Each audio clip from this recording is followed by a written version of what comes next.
Hari ini memang topiknya cuma buat sharing aja, sharing ke teman-teman yang belum ngerti mengenai properti, sama buat lurusin, melempangkan sebenarnya banyak sekali ya seminar maupun buku yang saat ini beredar itu bagaimana cara membeli properti tanpa modal. Nah itu sebenarnya bisa atau enggak sih sebenarnya? Ya kita mulai aja ya. Hari ini saya adain webinar ya, webinar sederhana banget nih. Kebetulan tepat mungkin agak redum dikit ya, karena pakai kos-kosan. Saya pakai kos-kosan saya, bukan tempat yang biasa saya pakai, bukan ruang kantor. Nah hari ini ya, kita bakal bahas topik mengenai bagaimana caranya beli properti tanpa modal. Itu sebenarnya bisa atau enggak? Kita bakal ulas dalam 1 jam ke depan. Jadi selama 1 jam ini kita bakal bahas sebenarnya bisa nggak sih sebenarnya kita beli properti tanpa modal itu? Ada atau enggak sebenarnya? Nah, nanti kita bakal bahas topiknya lebih detailnya.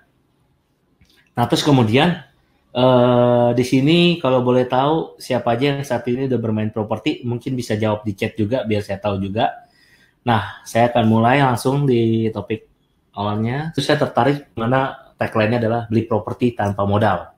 Ya, lalu ketika saya masuk, saya menjalani, loh ternyata nggak mudah juga gitu beli properti tanpa modal. Nah, kira-kira menurut teman-teman di sini ya, sebelum kita masuk topiknya, beli properti tanpa modal itu sebenarnya bisa atau enggak? Nah, menurut sobat sekalian hari ini gimana? Mungkin bisa jawab di komen chatnya, biar saya tahu juga ya interaksinya. Saya newbie. Wah, ini Pak Aryo ini yang Pak Aryo yang bisnis properti developer bukan nih? Ya, mungkin bisa chat juga ya, bisa chat juga di bagian chat. Saya sengaja open chatnya, saya nggak close dulu. Pak Daniel, pakai Donald. Ibu atau Bapak nih ya, Bapak Ibnu ya. Hoax. Kalau tahu caranya pasti bisa, Ibu Luciana. Ya, betul. Mas Adit harus pakai modal. Oke. Berarti rata-rata kebanyakan kalau disimpulkan harus pakai modal ya. Nggak bisa nggak pakai modal. Nah, jawabannya adalah ini. Yang pertama, bisa beli properti tanpa modal. Jika ada 3 syaratnya. Ya, ada 3 syaratnya. Yang pertama adalah Anda sudah dipercaya oleh bank. Nah, kalau belum dipercaya sama bank susah juga nih. Ya kan? Nah, terus kemudian yang kedua adalah Anda sudah punya track record atau histori yang baik dalam urusan kredit ataupun nama baik. Nah, kalau nggak ada susah juga gitu. Maksudnya bank udah nggak percaya sama kita, terus kita track recordnya jelek sama bank, ataupun kita juga nggak punya nama baik gitu, terkenal sebagai penipu, suka bohongin orang, suka makan uang orang, ataupun sebagainya. Nah, yang ketiga adalah caranya bisa beli properti tanpa modal jika sobat semuanya, teman-teman di sini sudah punya investor yang siap kucurin dana cashnya kepada kita gitu. Nah, kalau enggak susah juga. Atau solusi berikutnya adalah si investor ini bersedia untuk meminjamkan nama mereka, maksudnya mereka yang kredit dengan nama mereka, lalu dalanannya dikasih ke kita untuk kita belikan properti. Nah, itu juga bisa. Itu bisa kalau misalkan tiga topik ini terpenuhi ya. Jadi yang pertama adalah kita sudah dipercaya sama orang bank. Jadi tentu aja orang bank pasti mau pinjemin kita duit dong. Nah, terus kemudian yang kedua, kalau Bapak Ibu udah punya track record atau histori yang baik dalam urusan kredit, biasanya bank juga mau pinjemin gitu. Nah, kalau yang ketiga ini adalah punya investor siap yang kucurkan dana. Iya, betul Pak Franky. Salah satunya adalah IMF, istri mertua friend. Iya, betul. Istri mertua friend, ya masuk akal. Family juga bisa ya, IMF, dana IMF, betul sekali Pak Franky. Nah, kalau enggak susah juga gitu kan. Nah, terus kemudian tapi ada hal yang lagi. Tapi sebenarnya ini hanya bisa dilakukan oleh orang-orang yang memang sudah berada di dunia properti gitu. Atau enggak mereka sudah punya, ini habis berisik ada aja namanya. Ya kalau enggak orang ini sudah punya track record, terus selain itu mereka punya core bisnis utamanya gitu. Jadi bukan pengangguran, bukan ibu rumah tangga gitu. Kecuali dia ibu rumah tangga tapi suaminya pengusaha, nah itu beda lagi ya, beda lagi. Tapi kalau dia pure hanya nggak bekerja, pengangguran gitu kan, terus nggak dipercaya sama bank, terus nggak punya track record kredit, terus nggak punya temen yang mau atau investor yang siap meminjamkan nama ataupun membantu dia dalam urusan kredit, itu benar-benar sulit sekali gitu untuk didapatkan gitu. Nah, jadi kalau 3 hal ini ya nggak terpenuhi oleh Bapak Ibu, terus terang beli properti tanpa modal nggak akan bisa Bapak Ibu lakukan gitu. Nah, tapi kalau Bapak Ibu bisa memenuhi 3 syarat tadi yang saya sebutkan, itu pasti Bapak Ibu dengan mudah sekali bisa beli properti tanpa modal. Saya yakin sekali. Kenapa? Karena saya sendiri pribadi sudah melakukannya gitu. Tapi waktu awal-awal itu sangat sulit sekali Bapak Ibu untuk ngelakuin hal tersebut. Itu sangat sulit sekali dan bisa dikatakan itu istilahnya mustahil lah, mustahil kalau menurut saya. Saya bukannya bercerita yang maksudnya indah-indah banget, tapi enggak juga. Tapi saya bercerita tentang fakta yang ada di lapangan gitu. Jadi Bapak Ibu juga jangan percaya 100% apa kata saya. Bisa dicoba dulu juga ya. Baiknya itu seperti apa. Supaya bisa tahu juga sebenarnya benar atau enggak gitu. Jangan sampai apa yang saya sebutkan ternyata salah juga gitu kan.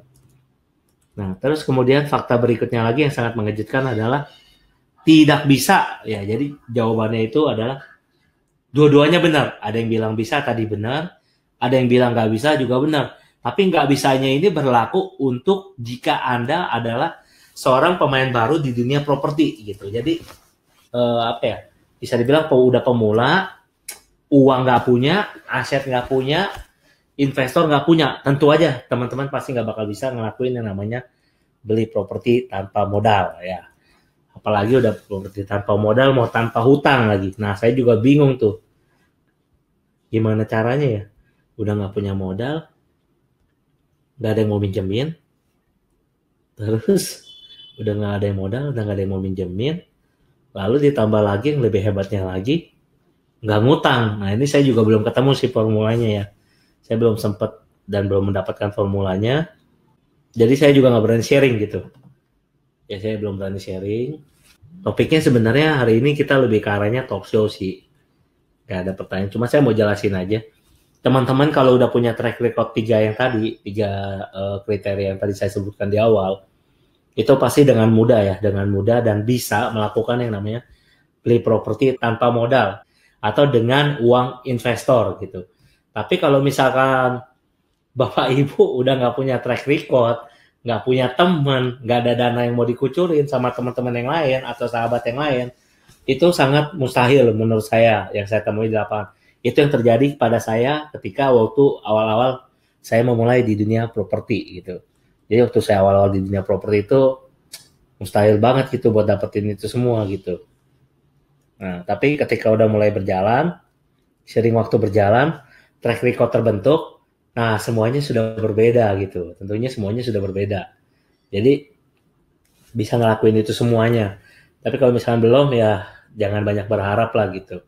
Oke. Nah, selanjutnya sesuai dengan topik yang tadi saya cover. Nah, kira-kira ada pertanyaan nggak dari Bapak Ibu? Silakan langsung komen aja di bawah ya, komen lalu kasih sebentar. Kalau nggak salah di sini bisa nih di bagian tombol bawah kan ada pertanyaan, langsung chat aja pertanyaannya. Ya, topik kita hari ini adalah beli properti tanpa modal, bisa tuh. Pak Ibnu, dari bank berarti tetap pakai modal ya? Iya, betul.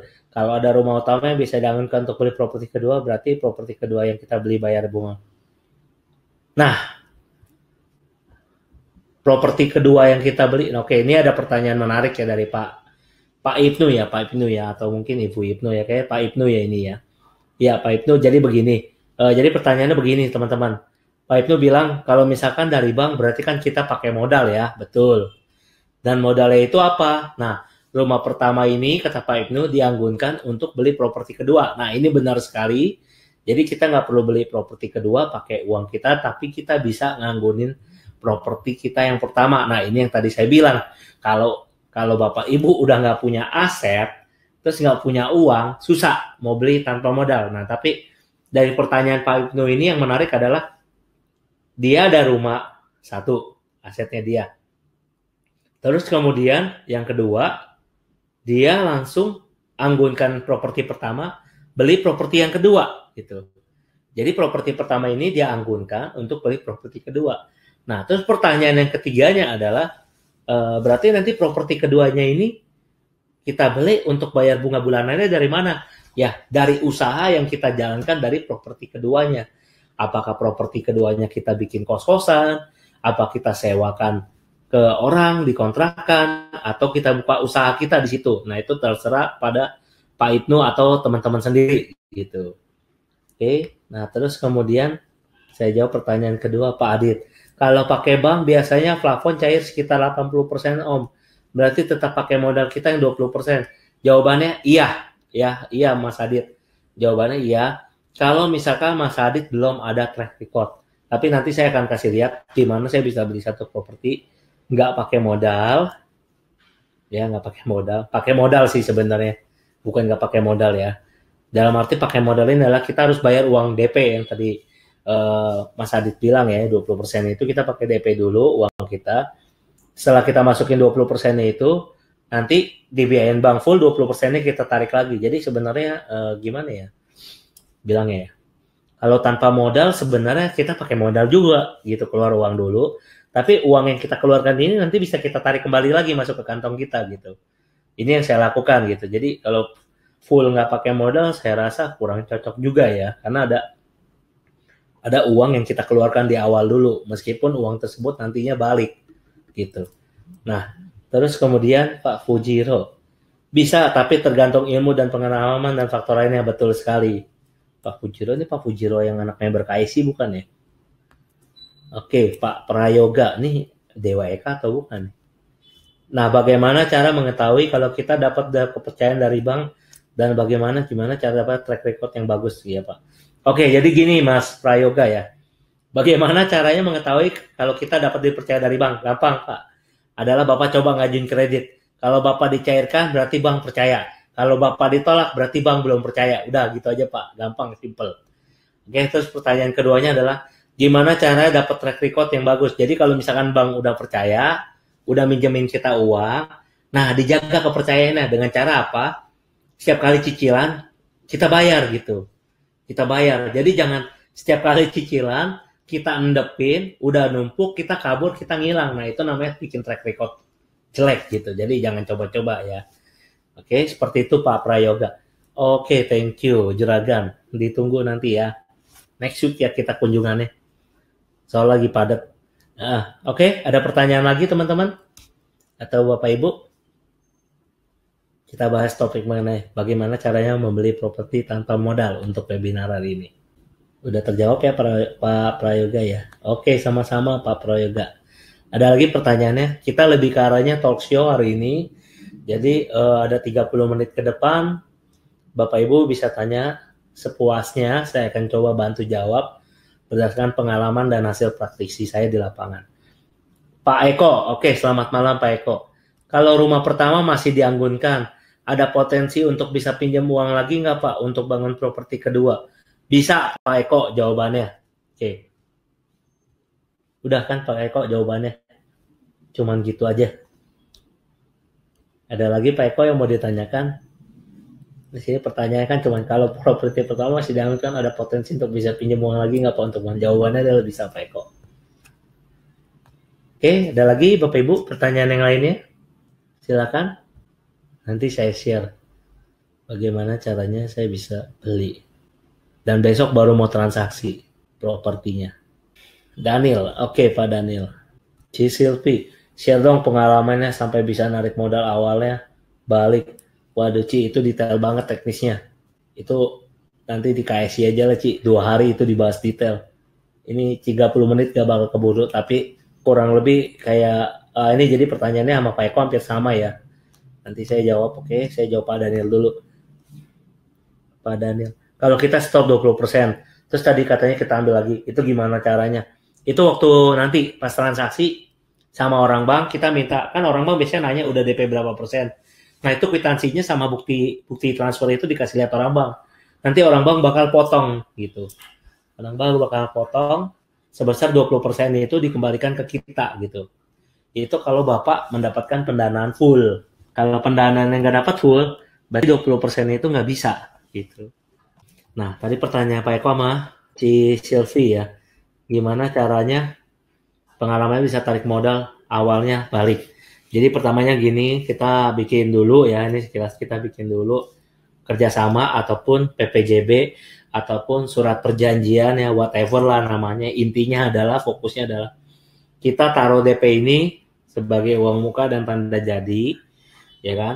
Kemudian setelah 20% ini kita setor, nanti kita hubungin orang bank. Setelah orang bank kita nanya kira-kira kredit investasi, kredit apa, pokoknya jenis kredit apapun, apa KPR, jenis kredit apapun yang Bapak Ibu ajukan, itu bisa mendapatkan biaya berapa, gitu. Nah, setelah bisa mendapatkan biaya berapa, anggap misalkan dengan angka kita DP 20 juta. Oke, nah setelah 20 juta ini, properti kita ternyata dari bank dibiayai 100 juta. Padahal kita kurangnya cuma 80 juta, oke. Nah, 80 juta ini kita bakal kasih langsung ke dia, ya kita kasih ke dia 80 jutanya, 20 jutanya nanti minta orang bank transfernya ke kita. Jangan dikasih ke dia dengan cara kita memberikan bukti kwitansi dan slip transfer. Jadi nggak fiktif gitu ya, bukan kwitansi palsu, nggak bisa, soalnya itu nggak bakal bisa dicairkan juga. Tapi dengan adanya itu, kita bisa kasih kwitansinya, lalu bank biasanya mau, tapi dari awal sudah dinotis dulu gitu. Untuk teknisnya, nanti kalau Bapak Ibu join di KSI, saya jelasin selama 2 hari detailnya. Karena itu panjang banget teknisnya. Oke, itu tadi triknya juga ya, menjawab trik pertanyaan Pak Eko ya. Oke, saya lanjut lagi. Mas Adit. Oke, bentar ya, satu-satu ya Bu Lucy ya. Bagaimana caranya mencari hot property di mana cicilan, waduh ini panjang banget ya. Mas Adit ini tinggal di mana ya? Jakarta bukan ya? Saya di Jakarta masih ketemu yang cicilannya bisa dibayar sama penyewa kos nih. Salah satunya kosan saya yang ini nih. Dengan bantuan ini. Oke. Nah, sedangkan kota saya itu kos-kosan sudah mulai mahal. Enggak juga sih Mas, saya juga cuma dapatnya mahal. Tapi untuk saat ini di 2017 dari tahun lalu ya, sampai nanti 2019 itu harga properti lagi turun Bapak Ibu. Itu kesempatan kita untuk membeli. That's why saya selalu ngomong ke anak member KSI, it's time to buy gitu. Jadi sekarang adalah waktu yang tepat untuk kita membeli properti, bukan menjual properti. Oke, saya lanjut lagi. Bu Feni, apakah saya yang masih pelajar bisa belajar beli properti? Bisa jawabannya. Saya dulu belajar juga waktu masih kuliah. Oke, terima kasih Pak. Kayaknya trik saya properti pertama kemarin. Oke, sama-sama Pak Eko. Oh, Mas Adit di Tasik. Tasik dibilang mahal juga enggak loh Mas Adit. Menurut saya masih agak murah ya dibanding Jakarta. Saya Jakarta ini harganya, kalau kos-kosan itu gimana ya? Nyari harga yang di bawah 2 miliar tuh udah susah banget. Kalau ada tuh hoki banget, dan kalau enggak, kalau ada pun itu udah rusak propertinya dan harus renovasi. Gitu. Jadi kalau untuk Tasik menurut saya potensinya masih bagus banget ya, karena di Bandung aja masih bisa ketemu yang murah gitu, padahal Bandung kotanya lebih besar dari Tasik, seperti itu Mas Adi. Bu Luciana, kok harga properti bisa turun? Bisa Bu. Yang turun itu bukan harga tanahnya Bu, tapi harga nilai pasar propertinya. Jadi contoh, mungkin pasarannya itu 4 miliar ya, pasarannya itu 45 miliar, tapi karena kondisi ekonomi saat ini itu kan banyak banget orang yang mencoba menjual properti, tapi yang mau beli properti itu dikit. Nah, that's why harganya itu makin turun. Kenapa? Karena yang jual banyak, yang beli nggak ada. Nah, yang beli itu siapa? Yang beli banyak kan anak member-member KSI. Makanya saya sekarang itu bagi-bagi listing properti kos ke anak-anak member. Kenapa? Soalnya saya juga nggak bisa caplok semuanya gitu. Jadi saya juga bagi-bagi ke anak member yang lainnya, seperti itu. Oke? Nah, Ibu Silvi, bagaimana langkah awalnya untuk tahu bahwa calon properti yang dibeli lebih rendah dari harga pasar rata-rata? Ini teknisnya sih nanti Bu Silvi bisa ikut ke KSI ya, kita bahas secara detail selama 2 hari cara huntingnya sama itunya. Cuman saya jawab secara praktek lapangannya ya, bukan teknisnya. Cara praktek lapangannya itu Bu Silvi bisa langsung ngecek di lapangan gitu. Caranya gimana? Caranya Bu Silvi bisa pakai agent. Jadi dari agent tinggal cek harganya berapa, terus Bu Silvi juga cek lagi di agent satunya lagi. Jadi agent pertama sama agent kedua ini di compare, ya kan? Lalu dicek, setelah dicek agent A ngomongnya berapa, agent B ngomongnya berapa. Nanti dari sini ketahuan harganya sebenarnya berapa. Seperti itu Bu Silvi. Oke, Bu Feni. Bisa ya Pak, tapi kalau kendala modal itu gimana ya Pak? Tambahan belum ada kerja tetap hanya online shop. Oke Bu Feni, ini yang tadi saya bilang ya, ini masuk kategori ketiga. Bisa beli tapi harus ada dukungan. Atau bisa yang namanya dibantu gitu oleh orang pihak ketiga. Jadi bukan ibu tapi bisa pihak ketiga gitu. Nah, ini untuk teknis detailnya itu kita biasanya ada kasih tahu di kelas KSI selama 2 hari gitu. Jadi kita bakal kasih tahu tips dan triknya seperti apa sih orang bank bisa menilai kapasitas kredit kita gitu, seperti itu. Halo Bos Arthur, ini Bos Arthur KSI kan? Apa kabar? Selamat malam. Pak Dani, selamat malam juga. Bu Luciana, saat ini property cost-nya ada 3, besok tambah 1 lagi Bu, tapi yang besok saya nggak bikin cost, saya coba bikin food court, karena potensi cost-nya belum ada, cuman kita udah bikin fondasinya untuk cost, waktu udah siap kita rubah jadi cost, udah nggak rumah makan. Terus, apakah saya cuma fokus di cost? Enggak Bu, saya masih ada bisnis minimarket, kos-kosan juga ada, online shop saya juga punya Bu, kuliner saya juga ada. Tapi kalau Ibu nanya, saat ini lebih fokusnya kemana dari semua bisnis yang ada, jujur saya lagi tertarik main properti untuk tahun ini dan tahun depan. Kenapa? Yang tadi saya bilang, tahun ini adalah it's time to buy gitu. Nanti coba kasih lihat transaksi saya yang besok bakal saya tanda tanganin. Itu saya dibiayain juga oleh bank gitu, seperti itu.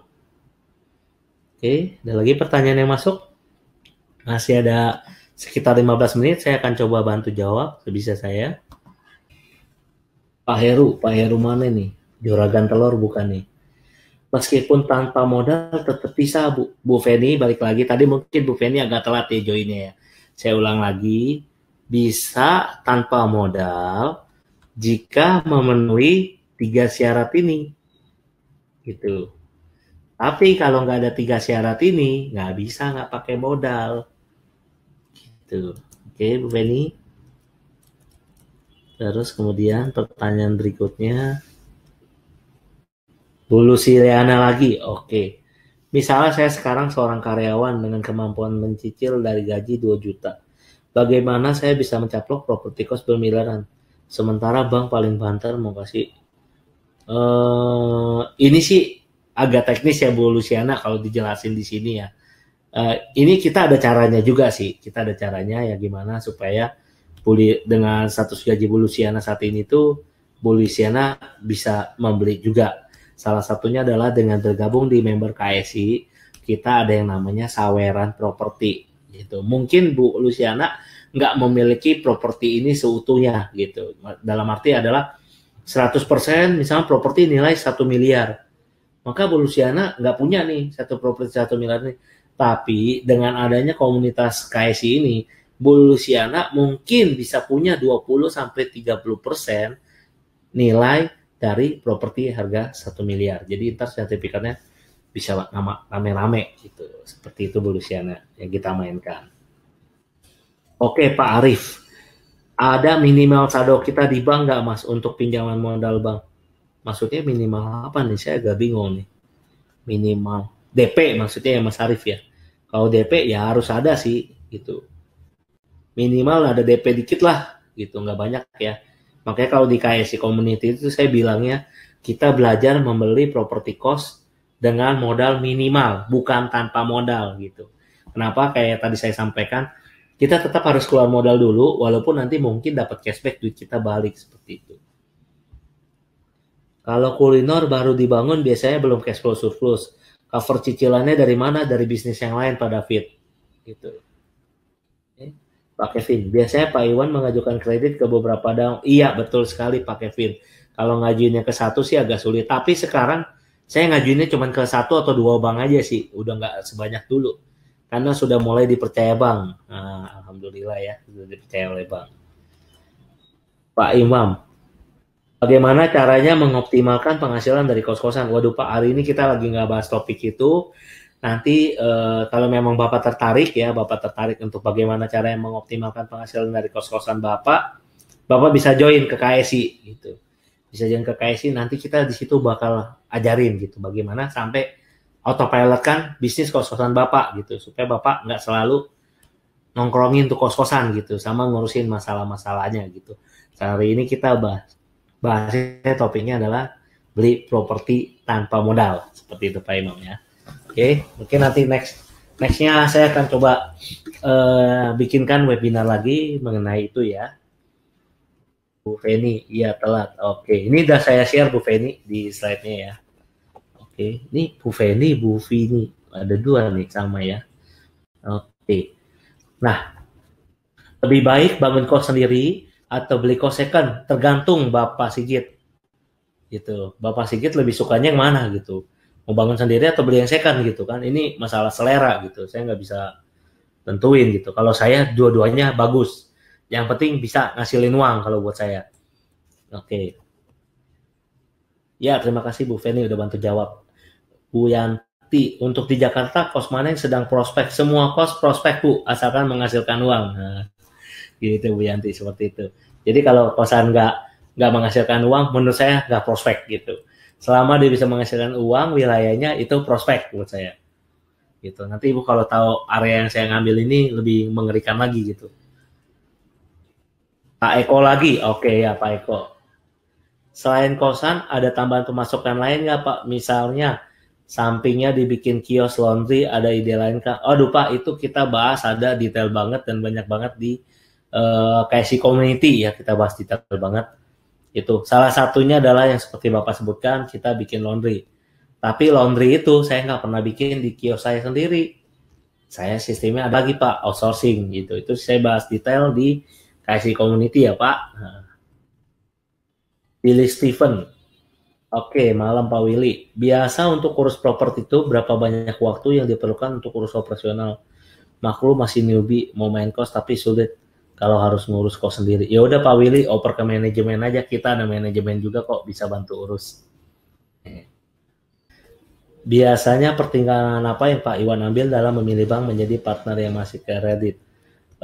Buat saya sih Pak Kevin, apa aja banknya dan gak ada pertimbangan selama pertimbangannya adalah dia mau biayain saya. Gitu. Kalau bank yang bagus, bunganya rendah ataupun bunganya tinggi, tapi dia nggak mau biayain kredit saya, menurut saya itu nggak menarik, itu aja. Waduh, ini Pak Heru mau cari jodoh atau mau nyari customer Pak? Ada single sama husband dan wife. Oke. Ini lagi nggak bahas topik kos-kosan Pak. Lagi bahas beli properti tanpa modal Pak. Oke, Bu Luciana lagi. Apa kelebihan dan kekurangan sistem urunan untuk caplok properti rame-rame? Kekurangannya yang kita nggak punya properti itu 100% Bu. Kedua, kalau mau jual nggak gampang karena kan namanya bareng-bareng. Harus ada yang setuju. Kelemahannya juga itu. Kalau ada satu yang nggak setuju, nah susah juga mau jual ya Bu. Gitu, seperti itu Bu Luciana. Nah, Pak Heru, lebih baik target customer yang single atau husband dan wife? Buat saya semua sama, yang penting bayar kosannya jelas. Kalau single ngutang percuma, kalau single bayarnya susah percuma. Husband dan wife bayarnya susah percuma. Single, double, triple, yang penting bayarnya lancar. Oke. Ada lagi pertanyaan lain ya? Tinggal 10 menit lagi, kita masih ada waktu. Ini contohnya tadi. Saya mau bangun food court ya, yang tanahnya saya beli. Lalu saya mau bangun jadi food court.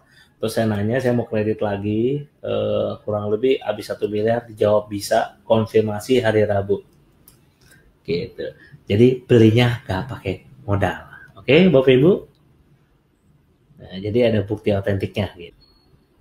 Oke, ada lagi? Iya, sebentar ya. Ada banyak nih pertanyaan yang masuk. Pak Sigit, malam Pak Sigit. Jika dibandingkan antara kos atau penginapan harian semacam low budget hotel, semacam Airi, lebih baik mana? Dua-duanya bagus Pak, plus minus Pak. Gitu. Ini saya juga lagi stay, saya pakai Airi juga ada, yang bulanan juga ada. Dua-duanya bagus, lebih bagus di mix. Kecuali area Bapak bagus seperti punya saya, full harian gak apa-apa. Mas Iwan di background tadi yang nomor 3 maksudnya tadi gimana? Oke, saya balik lagi dulu ke slide ya. Nah, yang nomor 3 ini maksudnya gini. Misalkan Mas Arief punya temen nih. Misalkan Pak Sigit ya, Pak Sigit temannya Mas Arief. Terus Pak Sigit percaya nih sama Mas Arief. Mas Arief nanya, Pak Sigit nih saya ada ketemu properti ini bagus, murah banget. Cuman saya nggak punya dana, Pak Sigit mau nggak biayain? Terus Pak Sigit setuju nih, setuju untuk ngebiayain. Terus Pak Sigit tanya, ini propertinya emangnya harga berapa? Contoh 1 miliar, oke? Nah, cuman ini sebenarnya pasarannya harganya 1,5 miliar nih. Kalau Pak Sigit mau, nanti habis selesai dapat nih, saya udah punya buyer, saya mau jual lagi. Harganya 1,2, jadi kan kita dapat untung 300 juta. Nah, 300 jutanya ini kita bagi dua. Nanti Mas Sigit dapat 200 juta, saya dapat 100 juta. Nah, kurang lebih seperti itu Mas Arief. Oke. Pak Kevin, kalau kerjasama dengan Nairi, nanti sistem bagi hasilnya dengan dia ya? Iya dong Pak, namanya kerjasama kan pasti bagi hasil Pak. Gitu. Dan bagi hasilnya pasti dengan orang-orang yang kerjasama. Misalnya Pak Kevin kerjasamanya sama saya ya, bagi hasilnya sama saya gitu. Kalau kerjasamanya sama Airi, pasti bagi hasilnya sama Airi. Seperti itu Pak Kevin. Oke Bu Silvi, sampai jumpa. Pak Sigit, lebih ribet mana kira-kira Pak, ngurus kos atau penginapan harian? Dua-duanya sama-sama ribet Pak, gitu. Nanti kalau Bapak join di KSI Community ya, join di KSI Community, ini saya itu biasanya nanti kita akan bahas Pak, problem-problem apa aja sih sebenarnya bakal dihadapin baik ngurusin harian maupun bulanan seperti itu Pak. Pak iya, untuk yang lokasinya udah ada, tapi lokasi masuk dalam gang, apa bisa prospek untuk harian? Jawabannya bisa, tapi tergantung konsumennya. Biasanya konsumen sih nggak gitu suka kalau masuk gang, karena agak risih. Ada lagi yang mau ditanya? Kita masih ada 5 menit. Bu Yanti, kalau di Mangga Besar bagus nggak Pak untuknya? Bagus Bu, saya juga ada di Mangga Besar Bu. Bu Yanti, okupansinya bisa berapa persen di Mangga Besar? Saya full sih Bu, 100% sih Bu. Halo juga Pak Purnomo, Willy Steven. Kalau urutan beli kos itu startnya dari berapa, modal perbagiannya berapa, itu tergantung Bapak kesepakatannya berapa sama si teman-teman lainnya yang urunan di dalam kos-kosan tersebut. Berapa persen return yang bagus Pak Sigit nanya. Berapa persen return yang bagus dari modal untuk kos? Kalau saya pakai patokannya minimal 8% Pak Sigit. Jadi minimal harus di atas bunga deposito gitu. Kalau di bawah bunga deposito saya nggak tertarik sama sekali. Kalau urutan beli kosan itu start berapa perbagiannya? Kalau saya lebih suka nggak banyak orang Pak Willy. Gitu. Soalnya dapatnya kecil duitnya. Gitu. Kalau saya biasanya maksimal bertiga Pak Willy. Lebih dari 3 orang saya nggak tertarik. Kecuali proyek besar saya baru tertarik. Kalau masih nominal yang nggak terlalu besar, buat saya 3 orang udah maksimal. Ya buat tadi yang nanya-nanya promosi segala macam ya. Itu saya ada berapa ya? Ada beberapa. Bapak Ibu bisa gabung di sini. Ya, jadi saya ada komunitas ya. Di komunitas ini kita lebih banyak gimana caranya Bapak Ibu bisa join bersama kami. Terus kita akan belajar, lalu kita akan akuisisi properti kos bersama atau enggak minimal ada listing-listing teman-teman yang mungkin buat contoh mungkin buat Pak Willy nggak bagus, nggak tertarik. Oh, tapi waktu di posting ternyata menurut Pak Sigit kayaknya ini propertinya bagus. Nah, jadi Pak Sigit yang akhirnya beli. Nah, di KSI Community itu bisa seperti itu. Gitu. Oke, ukuran properti yang bagus di atas bunga deposito, Pak. KPR floating rate-nya kan bisa di 8% loh. Apakah ketutup bayarnya? Saya sampai hari ini ketutup sih Bu Yanti. Saya kena bunganya malah 10% Bu Yanti. Cuman saya punya properti ngasilin sekitar 12% gitu Bu Yanti. Properti Jakarta tahun 2018 masih bagus Pak. Banyak barang yang dijual, jarang pembeli. Iya betul sekali Pak Purnomo. Ada lagi? Oke, sama-sama Pak Franky. Sampai jumpa besok buat kopdarnya ya. Nanti besok kopdar datang aja ya, jangan lupa kopdar rutinnya KSI.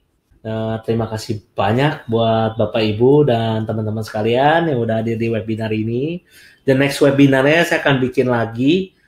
Mungkin kita bakal bahas mengenai property cost gitu. Oke, sekian dari saya. Terima kasih. Sampai jumpa di webinar berikutnya. See you.